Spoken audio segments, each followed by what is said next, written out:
I'm going to read Nahum from the Old Testament. It's a prophetic book. The reason why is because it's talking about Nineveh. And being it's prophetic and it's talking about Nineveh, Nineveh is located in the Mosul area in our time. And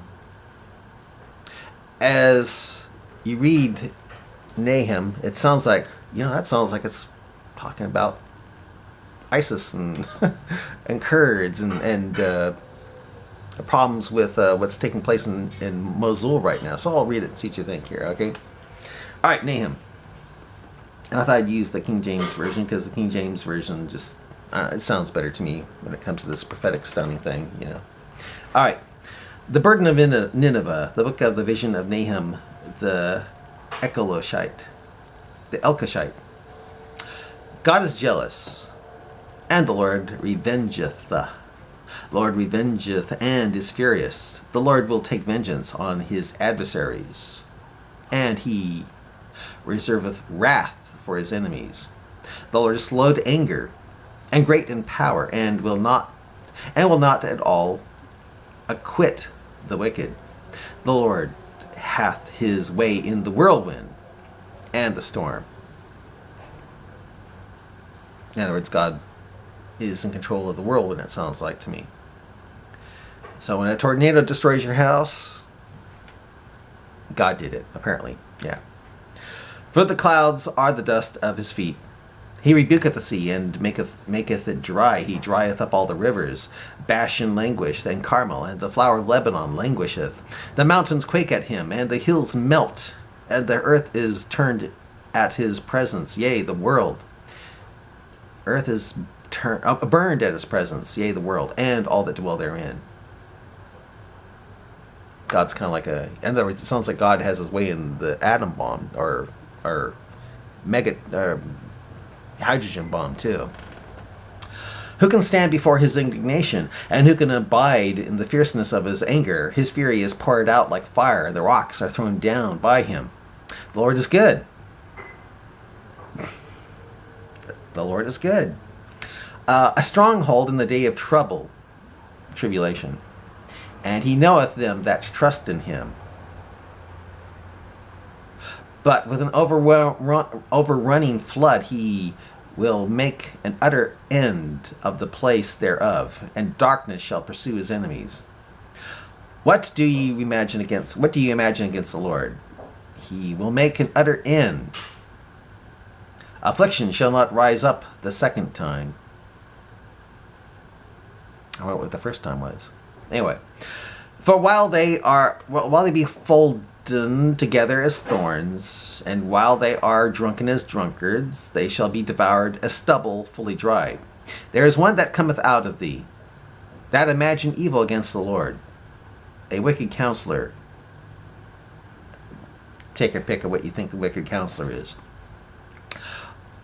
Thus saith the Lord, though they be quiet, and likewise many, yet thus shall they be cut down. Thus they shall be cut down. Yet thus they shall be cut down, when he shall pass through. And I think what he's passing through is passing through the Middle East, the Holy Land, Iraq, and Syria and stuff like that. Though I have afflicted thee, I will afflict thee no more. For now I will break his yoke from off of thee. Who's that yoke? Whose yoke is he talking about? In our time, it could be the yoke of Islam. And will burst their bonds in sunder. Could be ISIS here. And the Lord hath given a commandment concerning thee, that no more of thy name be sown. Out of the house of thy gods will I cut off the graven image and the molten image. And I will make thy grave. For thou art vile. Behold, upon the mountains, the feet of him that bringeth good tidings, that publisheth peace. O Judah, and Judah is the Jews, Keep thy solemn feasts, perform thy vows, for the wicked shall no more pass through thee. He is utterly cut off. Well, I'll see here. Okay. Now that could be in the past, could be because it's talking about feasts and stuff, or we'll see here. Okay, and this is chapter 2. He that dasheth in pieces. Oh, by the way, how many? Let's see here. I'm gonna have to check and see. I could be. Okay, I've got to get this thing set, or it's gonna go past the time here.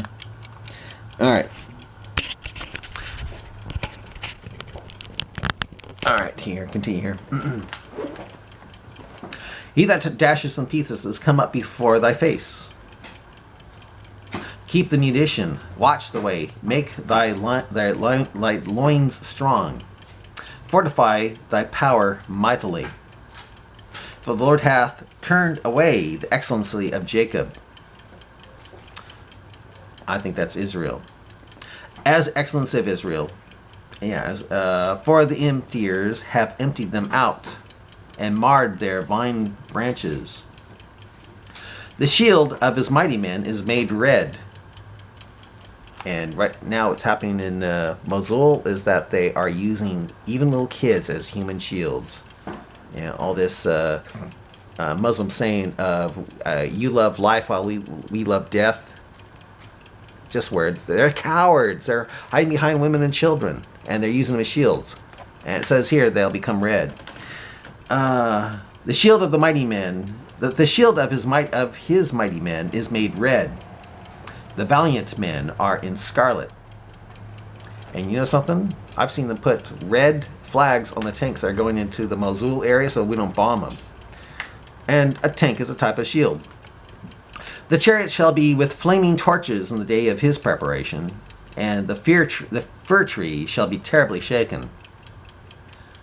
When those bombs go off, it shakes the fir tree. The chariots shall rage in the streets. They shall jostle one against another in the broad ways. They shall seem like torches. They shall run like the lightnings. That's because they're going to be cars. That's what I'm thinking.